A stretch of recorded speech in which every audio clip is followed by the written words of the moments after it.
I should be at training right now. But what I want to talk about is the mental side of training.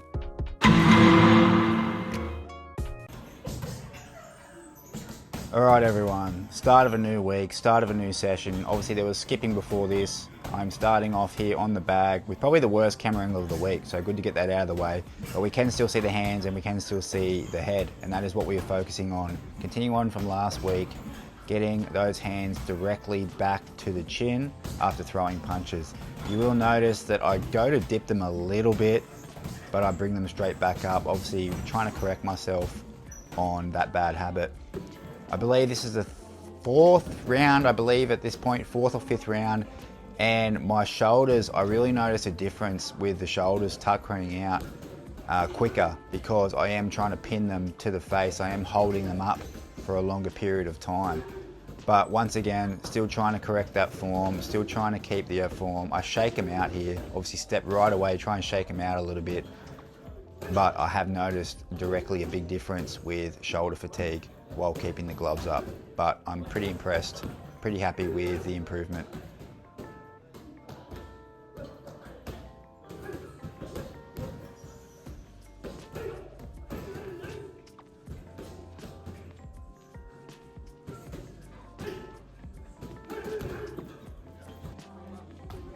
And then after the bag sessions, I think we did 6, 7 rounds in total.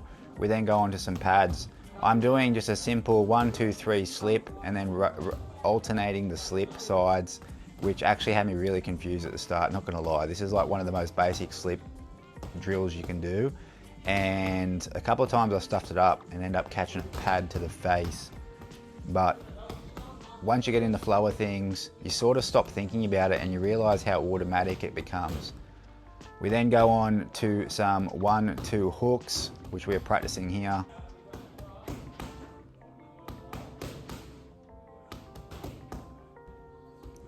And then we go on to some jab body hook 2s, which is a fun combination, and will be keen to try this during sparring. You're just telling me there to really rotate on that hook after throwing the 2. Here we do 1, 2, 3 slip and then add the body rip in there at the end. Once again, a good combination to practice.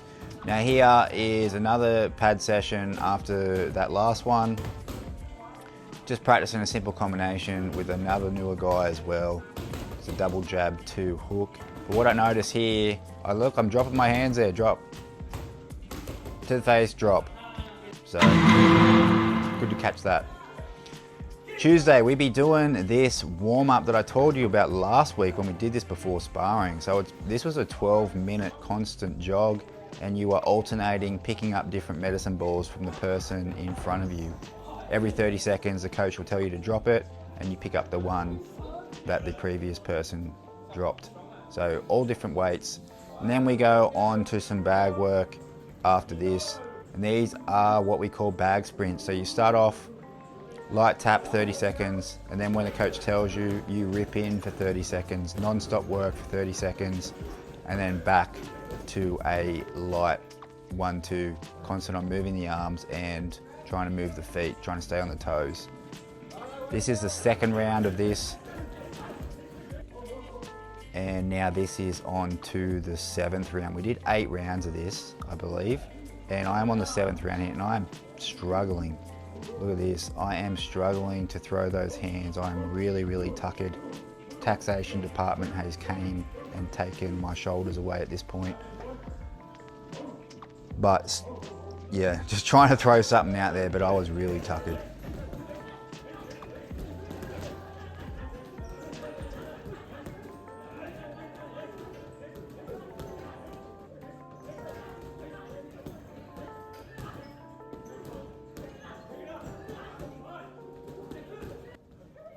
This is the last portion of the second last round, and here I start talking to myself, basically. Start cursing, start trying to really rip in and dig deep as much as I can.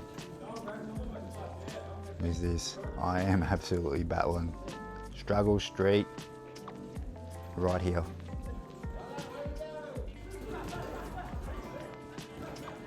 And once again, this is meant to be the power round, but I'm trying to power on. Once again, here I go. Start David Goggins myself, who's going to carry the boats, and we finish off strong. We then go on to the core circuit that you have seen before. We all sit around a circle, everyone picks a core exercise.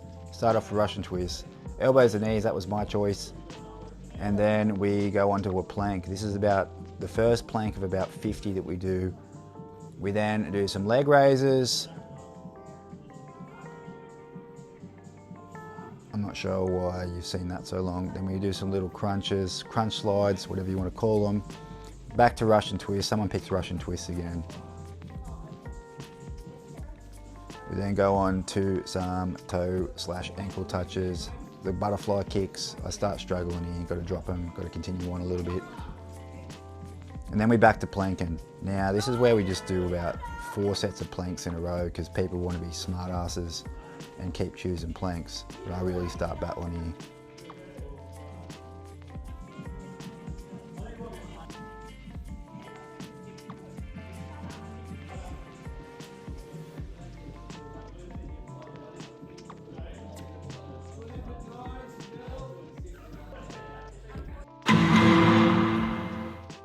All right, everyone, it is Thursday. It's currently about 6 p.m, so I should be at training right now. But what I want to talk about is the mental side of training, I guess, especially with a combat sport, as opposed to the physical side. I've shown a lot of the physical side, and funnily enough, I had planned to talk about this week, because I haven't touched on it yet, and there is a few little things I want to talk about it. I want to talk about how I felt so accomplished not missing a session. Even on some tougher days when, you know, maybe I didn't feel like it. And ironically, today is the first session that I have actually missed. So just a little recap, I got home a little bit before 5:30, training starts at 5, got home from work a little bit after 5, a little bit before 5:30, and then I was and ahhing driving home the whole time. You know, do I rush over, do I get home, get changed? I had actually been working under a house this afternoon, so I was filthy dirty. I probably needed to have a shower, get changed quickly, and then by the time I got to the gym, it would have been probably 5:45, 10 to 6. The session's 90 minutes, so I was, you know, would have been well into the second half of the session. It was sparring tonight as well. And I sort of was like, don't put so much pressure on yourself. It's just one session. You can miss one session, it's okay. But honestly, I feel terrible that I've missed a session. I feel really guilty, and this is just a self-obsession thing that I have. I obviously have a strong level of discipline, but to get a little bit obsessive in terms of needing to train, feeling pressure to train is something else that I need to work on, I guess, myself. Yes, it is just one session. I'm going to treat it as that, and I'm going to use this feeling of disappointment I have within myself to obviously spur myself on to make those other days a easy decision to go and train. But yeah, I wanted to sit here and I wanted to talk about just the mental side of training, because as I said, there's been a lot of days where it's been tough, and I can only imagine how professional fighters, people who do this day in, day out, how they must feel. And I know there's professional fighters who work full-time jobs, so they probably have it the hardest. But I wanted to talk about the mental side of fighting, and just how, you know, being able to pick yourself up, the difficulty of challenging yourself, especially with something that's like a combat sport, and being able to do that on a consistent basis has been really, really good. Not only for myself and inner strength, but obviously my confidence as well. I just sort of feel a little bit more confident in myself day to day, which can sound a little bit corny, but I guess the repetition of doing something challenging, doing something that is physical, mental, on a consistent basis, whether you maybe wanted to do it or not, is something that reinforces discipline. It reinforces a grit that obviously you have to earn.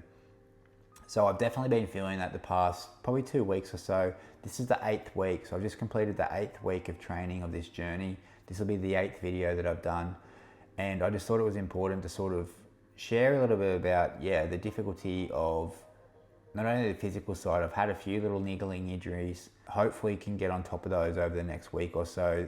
I wanted to update everyone. I've been forgetting to update about the jaw. So I had some jaw pain, some TMJ, which is like the cartilage in your jaw here.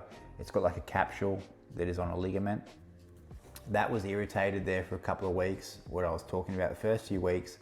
But what I found was making a big issue with that was my mouth guard. So I had a brand new mouth guard that I was using, and I was reading that if you have a mouth guard that pushes your lower jaw more forward than is what's natural, that can make it more susceptible to irritating the TMJ, especially when getting impact. So I actually, probably 4 weeks ago, switched back to my old mouth guard that I pulled out of the cupboard. And since using that, I've had no issues with that TMJ pain, no issues with the jaw pain during sparring sessions. So that's been great. So obviously update people on that if that helps anyone in terms of maybe if anyone ever had a similar issue. Just, be aware that your mouth guard, the position of your lower jaw, makes a big difference for that. The knee, obviously all this week, the 2 sessions I was at Monday, Tuesday, was having a brace on. It's been feeling fine, haven't noticed anything. I guess at this moment, maybe it's just precautionary to still be wearing the brace, but you never know, especially with sparring, when you're moving around quite erratically, especially when I'm getting tired, not keeping that footwork how it should be. It obviously makes it more susceptible to putting your feet, knees in a bad position.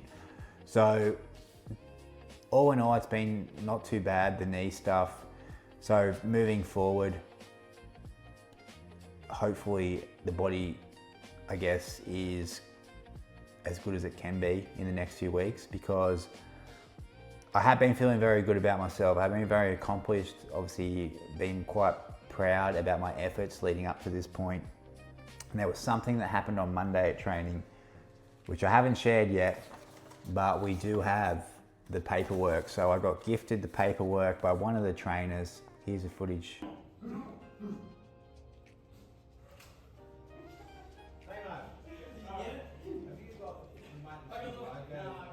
But got gifted this paper. This is a registration paperwork, basically, with the Combat Sports Association, or Combat Sports Authority of New South Wales.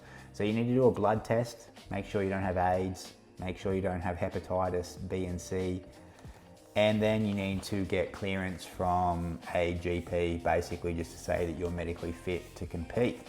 So get all those done. You need to submit those in with like a passport size photo to the Combat Sports Authority. And then once you've got that done, you get registered, you get like a registration number, and then you use that for competing from then on. So you need to get those tests done, the blood tests and then the health checks. You've got to get those done every 12 months. But what's exciting about this is one of the coaches mentioned, obviously when giving me this paperwork, obviously this is a sign that they think I'm getting there and they think I'm getting to where I need to be, which is very exciting, and obviously was a little self-win for myself as well. But they're sort of talking around mid-April to May, so that's only sort of for me to get in the ring for the first time. So that's only sort of 6 to 8 weeks away, which is going to come up quick, and that's even more reason why I'm going to make sure that today's skip session is not going to be a repeat, because we're getting to, I guess, the exciting stage now of having a date in mind and having something to actually be really training for. So there's a lot of basics that obviously I've still been compounding on and will still be compounding on over the next few weeks. But even as a trainer said, I'm aware of them now. I've actively tried fixing them, and I'm in there constantly. So if I keep doing what I'm doing, by the time April's only a month away, but probably May rolls around, another 6-8 weeks, I'll be ready. And I'm very excited about that, be excited to have the opportunity. And I hope you've all been enjoying the journey along with me. There's gonna be a lot more ups and downs. You will obviously be getting the absolute raw version of this journey as it happens in real time. There's nothing really that I'm ashamed of to show anything. Obviously, I've shown myself already getting beaten up at sparring, shown myself making mistakes, but it's just, just want this to be as an authentic experience, not only for myself, but also you guys as viewers. So hope you're all enjoying it. Let me know in the comments below of anything in particular you want to see over the next few weeks. I'm sure it does get a little bit boring, you know, Monday, Tuesday, Thursday sessions. Someday I'm doing, you know, trying to show a little bit of live stuff on the other off days. But if there's something in particular you want to see more in terms of what I'm eating, what I do on my days off, something in particular with training, let me know down in the comments below. Would be very interested to see what some of you want to see in terms of future videos. I definitely appreciate everyone who is hitting the like button, who is getting in the comments, and then obviously subscribing. So thanks everyone again, and we will be back better than ever and in for a really big week next week. See you then.